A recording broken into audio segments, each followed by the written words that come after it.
La ciencia es la base del desarrollo, nos dicen, y tienen razón. Pero si nosotros dijéramos que sin paz y sin seguridad ciudadana no hay desarrollo que valga, entonces la conclusión parece francamente inevitable. El Estado mexicano debería de usar la ciencia, mexicana o de donde venga, para darnos justamente un esquema de políticas públicas que combata la violencia y la inseguridad. ¿Lo hace? Las cifras parecen indicar que no. Hoy, en simbiosis con la biología y con el derecho, Jaime Cárdenas nos va a ayudar a explorar la responsabilidad del poder legislativo en la formulación de políticas públicas no muy claramente basadas en argumentación científica. Primero, en su reportaje, Mari Carmen Clement examina el origen biológico de la violencia humana cruel y nos deja una solución de la cual se habla francamente bastante poco. Estoy en la UNAM, en Ciudad Universitaria. Llegar aquí me tomó como una hora desde casa y me cae que en esa hora me estresé más que en el peor examen de mi carrera. Salí de casa y vi un puesto de periódicos y es cuestión de segundos. Registras imágenes de descabezados, desmembrados, baleados, feísimo. Seguí, tomé mi camión y abrí el Facebook para distraerme un poco. Lo primero que vi fue una nota sobre feminicidios y después una foto de un muchacho desaparecido. Mejor cerré el Facebook y le empecé a poner atención a la conversación de los de junto. Y él le dijo a ella, te golpeé porque estaba borracho, pero no soy tan así. Les quería seguir poniendo atención, pero no pude por el escándalo alrededor, los claxonazos, el desastre del tráfico. Y bueno, finalmente ya llegué a mi destino, pero no puedo hacer como que no vi lo de la hora anterior. Violencia por todas partes y en todas sus manifestaciones. Violencia de pareja, en el volante, en el coche, el crimen organizado. ¿Cómo avanzamos a este nivel de una sociedad que literalmente se está muriendo en violencia? ¿Y cómo nos curamos? La agresión en los animales tiene funciones adaptativas: ganar alimento, reproducirse o sobrevivir. Pero estas razones no son las que mueven la violencia que vemos entre humanos. En realidad, la biología puede explicar solo muy poco de por qué los humanos somos violentos.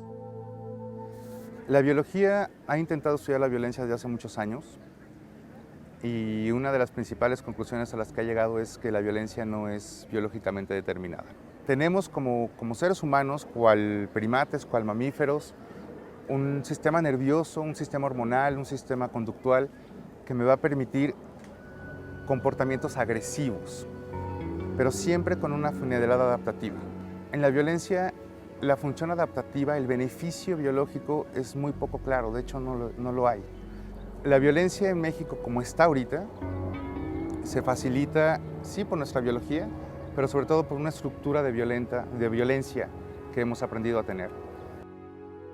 La sociedad mexicana sí que ha aprendido a usar la violencia como un medio válido para un fin. Nos lo confirman las 25,000 denuncias por homicidio doloso registradas en el 2017. Ese año ocurrieron en promedio 70 asesinatos al día, la cifra más alta desde hace 20 años, según el Poder Ejecutivo. En los últimos 4 años hay otros 34,000 casos que no se sabe si murieron, están desaparecidos o extraviados. Además del crimen organizado, la violencia ocurre todos los días en una escala menor, en las calles, el trabajo y los hogares. Y la violencia de género es particularmente grave. En el 2016, el Instituto Nacional de Estadística y Geografía, INEGI, encontró que el 66% de las mujeres en México ha sufrido algún tipo de violencia y casi el 44% ha enfrentado agresiones del esposo o pareja. Todos estos datos nos hacen pensar en México como una sociedad cruel. Pero México también tiene esta cara.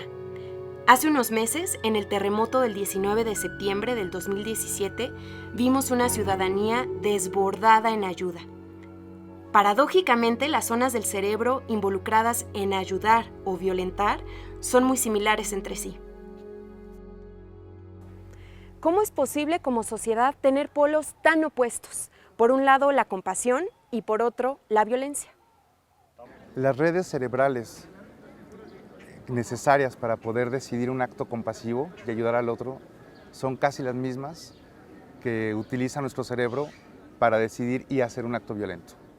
Nuestro cerebro procesa tipos de información de tipo moral, información de tipo empática, información de tipo emocional, pero el contenido de la información es diferente, ¿no? Yo tengo una serie de regiones del cerebro para procesar colores, no una para procesar el azul y una el verde. Con la violencia pasa lo mismo, la violencia y la compasión. La diferencia radica en que en la compasión o en la cooperación tú ves al otro en términos de igualdad y en la violencia lo ves como un diferente. Y no solo es diferente, sino es alguien a quien necesito atacar porque representa un potencial peligro aprendido para mí. La evidencia muestra que la violencia es una conducta culturalmente y socialmente aprendida. Por ejemplo, en México pareciera que un ser pacífico se transforma en un ser violentísimo en cuanto agarra el volante. Entonces la pregunta obvia es, ¿cómo se aprende y dónde se aprende? Según la doctora Marta Híjar, la normalización de la violencia comienza en casa. Hay muchos bebés no deseados y desde ahí empieza el problema. En México muere un niño cada 2 días asesinado y muere asesinado en su hogar. La forma de cómo resuelven los conflictos los adultos lo aprenden los niños. Entonces, la forma que ellos conocen de resolver un conflicto es ejerciendo violencia. Estas familias donde la violencia se ha naturalizado, es normal que el conflicto se resuelva con golpes, con gritos, con amenazas. Violencia genera violencia. Cuando atestiguamos un evento traumático que provoca horror y miedo, por ejemplo, que asesinen a un familiar o ver golpes en casa, se puede desarrollar un desorden llamado síndrome de estrés postraumático.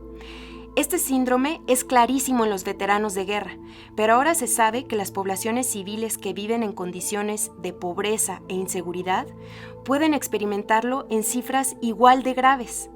En un estudio realizado con más de 4,000 personas en Estados Unidos, se encontró que las personas con este síndrome o con historia de trauma tienen un riesgo mucho más elevado de cometer actos violentos que el resto de las personas. Si ser violento se desarrolla en un contexto social, significa que hay una gran responsabilidad en las políticas públicas para prevenirla y controlarla. Yo creo que el tema de la violencia en México, y hay toda una experiencia ya en el caso de violencia contra las mujeres, es la reeducación. Para reeducar no solamente a las víctimas, sino a los agresores. Porque los agresores, lo que hemos identificado es que ellos no se identificaban como agresores, o sea, era lo normal para ellos. Cuando entendemos que la violencia es un aprendizaje cultural que regula nuestra biología, entonces también estamos comprometidos a crear sistemas educativos que enseñen una forma diferente de comprender al otro, para que ese otro se vea en términos de igualdad. Para que los niños y los jóvenes desarrollen actitudes en pro de la vida.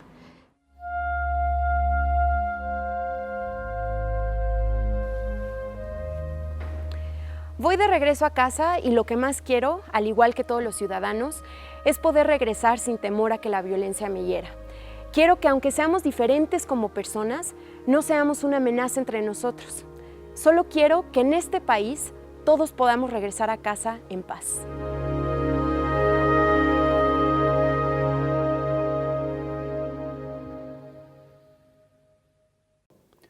Regresar a casa en paz no debería de ser un deseo extravagante, al contrario, debería de ser algo tan cotidiano que no debería de servir ni siquiera como tema de conversación. Pero se ve como algo tan distante que suena casi a ciencia ficción. ¿De dónde tienen que venir los cambios? Jaime Cárdenas Gracia es investigador del Instituto de Investigaciones Jurídicas de la UNAM y exlegislador, exdiputado del Partido del Trabajo. Jaime, bienvenido. Muchas gracias por la invitación, por estar en el programa. Gracias por venir. El reportaje termina efectivamente con Mari Carmen diciendo: solo quiero que en este país todos podamos regresar a casa en paz. Eso claramente no es algo que se pueda legislar, pero las políticas aplicadas en todo este siglo no funcionan. Luego vamos a revisar un poco las cifras y seguir con lo mismo parece ser una mala opción. Tú fuiste miembro de la Comisión de Seguridad de la Cámara de Diputados cuando estuviste ahí entre 2009 y 2012. ¿Cuál es la obligación del Poder Legislativo en este tema? Pues mira, yo creo que todos los poderes, bueno, incluyendo al legislativo, tienen obligaciones muy concretas en el tema de la violencia, de la seguridad, de la paz, ¿no? En el caso del Poder Legislativo, pues es, yo creo, generar los estímulos, las políticas públicas para que la sociedad pueda desenvolverse y los individuos que la componen desenvolverse en paz, ¿no? Con seguridad. Pero esto no ocurre en México. ¿Por qué no ocurre? Yo creo que el asunto desde el punto de vista jurídico es bastante complejo, ¿no? No quiero así abundar demasiado, pero decirte algunas cosas. Por ejemplo, en la concepción tradicional del derecho, se entendía que había derechos si la norma jurídica estaba vinculada a una sanción. Es decir, para que la norma jurídica fuese tal, jurídica, tenía que estar vinculada a la coerción. Si no había coerción, no había derecho. Esta concepción, afortunadamente, a nivel teórico al menos, comienza a ser excluida o no aceptada y se entiende que es más importante que el derecho promueva o se caracterice por otros elementos no vinculados a la coerción. Pero perdona que te interrumpa, porque aquí justamente el discurso desde el gobierno va en sentido opuesto. Lo que nos dicen es que van a fortalecer el elemento coercitivo con una inversión financiera astronómica, dicho sea de paso, casi como la única medida. Entonces, es difícil entender que tengamos cifras que se comparan tan desfavorablemente con países comparables con el nuestro o con nuestros vecinos de la OCDE, la Organización de Desarrollo Económico. Y es difícil tratar de entender eso porque el marco jurídico es complejo, ¿no? Sí. El marco jurídico se parece a los de los demás. Así es. Bueno, yo te estaba hablando de la teoría, pero tienes tu razón. En el marco jurídico ocurre otra cosa y en la realidad también. La teoría del derecho hoy en día, la gran teoría, la reflexión filosófica del derecho es que la norma jurídica para ser identificada como tal es jurídica porque garantiza derechos humanos, tiene que ver con la libertad, con la igualdad, con la paz, con el desarrollo, ¿no? Esa es la idea teórica dominante, no hegemónica, pero sí dominante en el mundo del derecho. Sin embargo, en el Poder Legislativo, cuando me preguntabas, ¿y qué hace? Pues contesta a la violencia con más violencia. Es decir, hay ¿El legislativo o el ejecutivo? Los dos, ambos. Pero el legislativo lo permite. ¿El legislativo por qué? Porque el legislativo aumenta constantemente las penas. Por ejemplo, cuando me preguntabas mi experiencia de diputado de 2009 a 2012, pues fue cuando se incluyó, por ejemplo, por primera vez para determinados delitos, penas hasta de 70 años.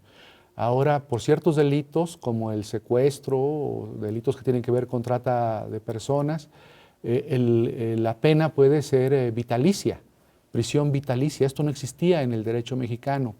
En la Constitución del 17 se estableció la pena de muerte, pero en los años 80 se derogó la pena de muerte de la Constitución. Y había una tendencia a reducir las penas.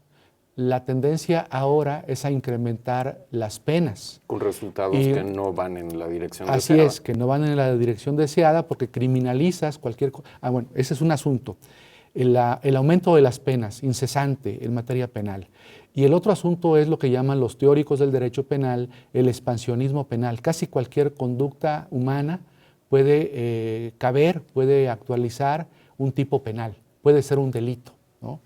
Entonces hay un proceso que en derecho penal está representado por una escuela jurídica, que es la Escuela del Derecho Penal del Enemigo, una escuela alemana con seguidores aquí en México y en América Latina y en el mundo entero, de un autor alemán que se apellida Jacobs, que sostiene que la solución es ver en los otros no a iguales, sino a diferentes, como decía el reportaje. Y esos diferentes son enemigos del Estado o de la mayoría o de la sociedad. Déjame entonces detenerme en eso, porque efectivamente el reportaje nos dice que la biología explica muy poco del origen, sobre todo de la violencia humana cruel, que es la que, por lo menos perceptivamente, más daño hace a nivel social. Entonces, dejemos un tanto de lado el aspecto biológico, porque ha habido intentos de explicar la violencia humana desde otras disciplinas.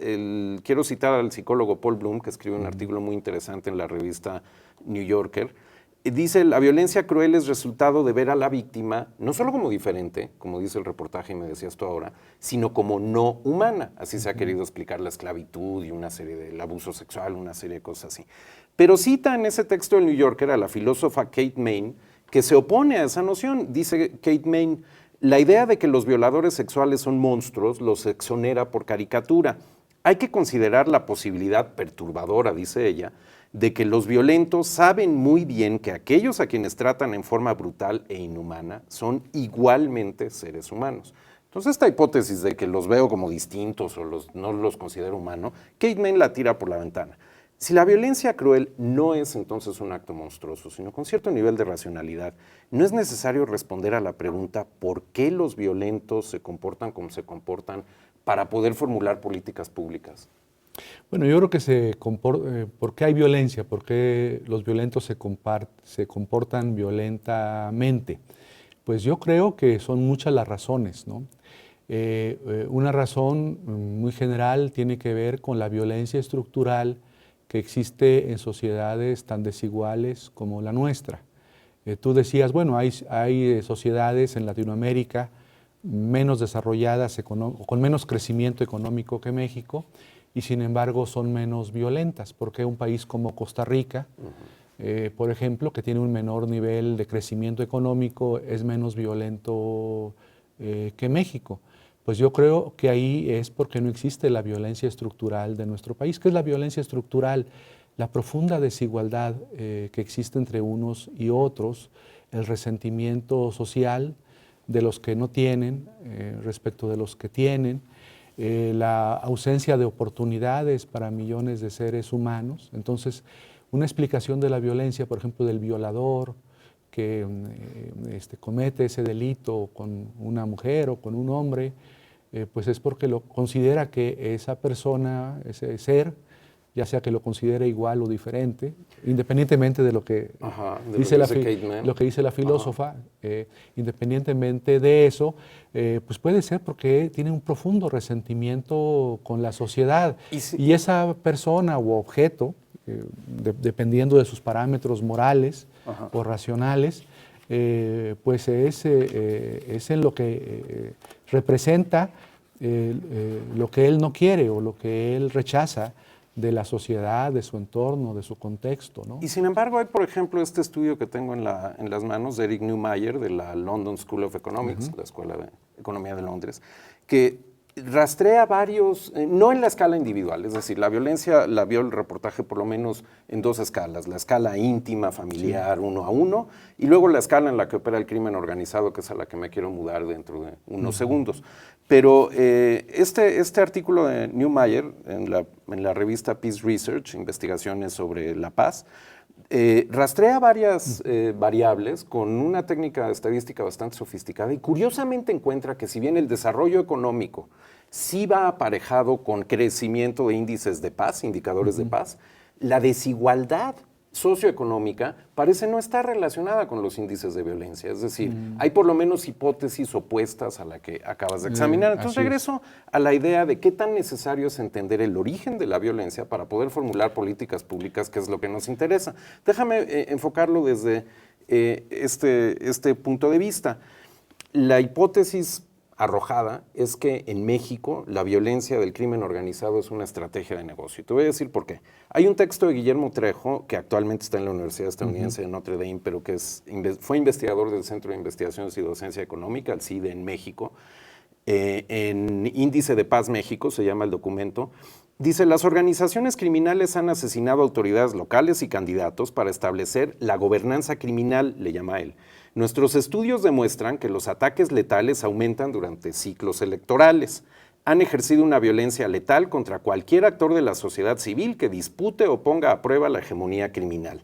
La interpretación biológica y la interpretación filosófica no parecen responder a esto. En cambio, sí parece que la violencia se viene usando en México en los últimos 15 a 20 años como una estrategia de negocio. ¿Es una hipótesis razonable para ti? Yo creo que sí. Mira, ahí está visto desde el crimen organizada, la violencia. Pero, por ejemplo, otro tipo de violencia, la violencia social, tiene que ver con estrategias de negocio.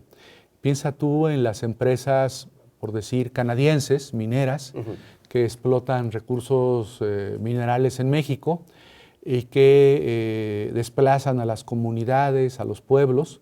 Bueno, de parte de esas comunidades y pueblos hay una respuesta que puede ser violenta o no. Es violenta, tal vez no violenta en el sentido de que van y dan muerte a los gerentes o administradores de estas empresas mineras, pero sí toman carreteras, realizan actos que formalmente son ilegales, aunque puedan estar justificados o legitimados, porque tienen que ver con el desplazamiento que sufrieron de sus comunidades, porque no ejercieron el derecho de consulta a las comunidades, que es obligatorio según el convenio 169 de la Organización Internacional del Trabajo, etc. Entonces ejercen una suerte de violencia de carácter social por una estrategia de negocios de transnacionales, en este caso en materia de minería o de petróleo, otro tipo de transnacionales. Pero entonces tanto la violencia social, digamos, de las compañías mineras, socionatural de las compañías mineras, como la violencia de la resistencia, responderían a esta noción de que es una violencia que no está generada por la interpretación individual del otro, sino porque es una estrategia de negocio, y entonces podría pensarse que vivimos en nuevamente un marco judicial que permite que opere esta especie de capitalismo de ley de la selva. Mi pregunta entonces es, ¿está en manos del Poder Legislativo, donde estuviste tú, interrumpir la dinámica de este capitalismo de violencia cruel? ¿Lo podrían haber hecho ustedes? Sí se podría haber hecho, pero desde luego las élites políticas y económicas en México no desean modificar esta situación que pues mantiene el estado de naturaleza, como llamas tú, capitalismo de la selva o capitalismo salvaje. Yo creo que una solución tal vez muy ideologizada por mi parte requeriría, por tu formación científica, comprobación empírica, es pensar en un cambio en el modelo neoliberal. Yo sostengo que es el modelo neoliberal, bueno, yo y muchos más creemos que el modelo neoliberal, al producir resentimiento, desigualdades, despojo de recursos, de tierras, de propiedades, se provoca la violencia. Entonces, una forma de enfrentar la violencia es generando políticas públicas que se pueden desarrollar en el legislativo o en el judicial o en el ejecutivo mismo, para promover una sociedad mucho más igualitaria, una sociedad del bienestar.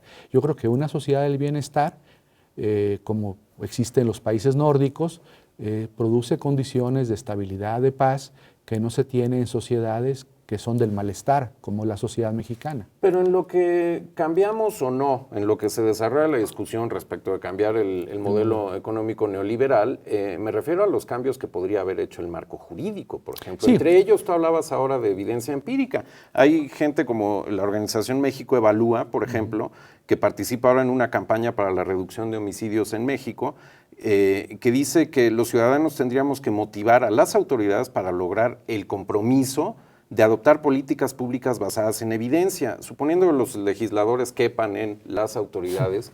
Sí, ¿por qué aceptan políticas públicas no basadas en evidencia?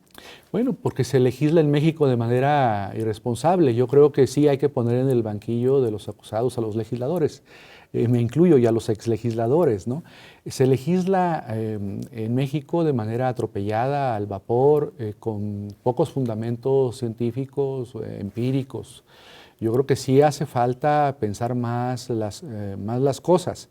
Yo lo que observé, te digo, en mi experiencia de legislador, fue el incremento enorme de las penas en el Código Penal, la expansión de cualquier conducta humana y considerarla como delito. Y nuevamente en contra de la evidencia. En contra de la evidencia, porque más violencia, más represión, no genera una sociedad estable ni pacífica. Entonces, Jaime Cárdenas, déjame, porque se nos va a acabar el programa pronto, como terapia de grupo funciona muy bien ver a un ex legislador reconocer que se legisla de manera irresponsable, pero eso no nos acerca a la solución. Dame un remedio en menos de un minuto para que esa irresponsabilidad del poder legislativo se revierta. Es muy difícil las respuestas, pero bueno, por ejemplo, tú me decías hace un momento que hay más violencia durante las campañas electorales. ¿Por qué en los ciclos electorales? Porque en México se permite el financiamiento privado a las campañas. Entonces, mientras se permita el financiamiento privado a las campañas, claro, está topado, tiene límites, pues yo creo que va a haber estos ciclos de, como son estrategias de negocios, o la violencia tiene que ver también con la estrategia de negocios, pues desde luego empresarios, criminales, pues van a estar deseosos de que al poder lleguen candidatos que puedan dar respuesta a sus intereses de negocios, a su plan de negocios, a su estrategia de negocios. Entonces, una forma, por ejemplo, sería pensar seriamente en materia electoral cómo derogar el financiamiento privado. Desde luego, no estoy a favor yo de que siga aumentando el financiamiento público, también hay que reducirlo, pero ahí tenemos un camino, ¿no? Entiendo el punto. Entonces, veamos un par de ideas audaces muy rápidamente en el pedazo de programa que nos queda.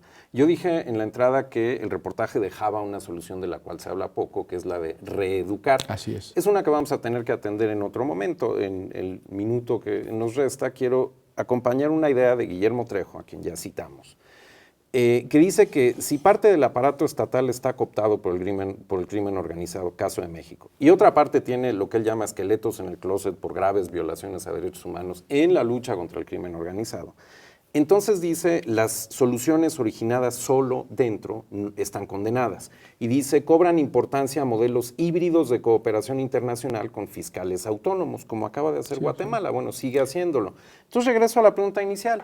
Si el poder legislativo legisla de manera irresponsable y las soluciones de dentro no van a funcionar, en 30 segundos, Jaime, ¿qué posibilidad hay de ayuda internacional? Bueno, hay muchas demandas y reclamos en eso. Hay, por ejemplo, un especialista, un investigador alemán, creo que se apellida Simón, que viene mucho a México, que ha participado en estas misiones de Guatemala y de Honduras, que dice, bueno, hagamos lo mismo en México. ¿Y lo haremos? Yo creo que pues, en algún momento tenemos que discutirlo, deliberarlo, ¿no? Bueno. Yo estaría de acuerdo con eso. Bueno, a mí me genera resistencia, pero creo que al menos sí debemos discutirlo. Discutámoslo, y desde luego esto implicaría un cambio, tendría que haber un cambio constitucional para permitir este tipo de misiones. Que no nos da tiempo ya de discutir hoy porque el programa tristemente terminó. Jaime Cárdenas, muchas gracias. Muchas gracias muy interesante, por haber venido. Muy interesante. Gracias.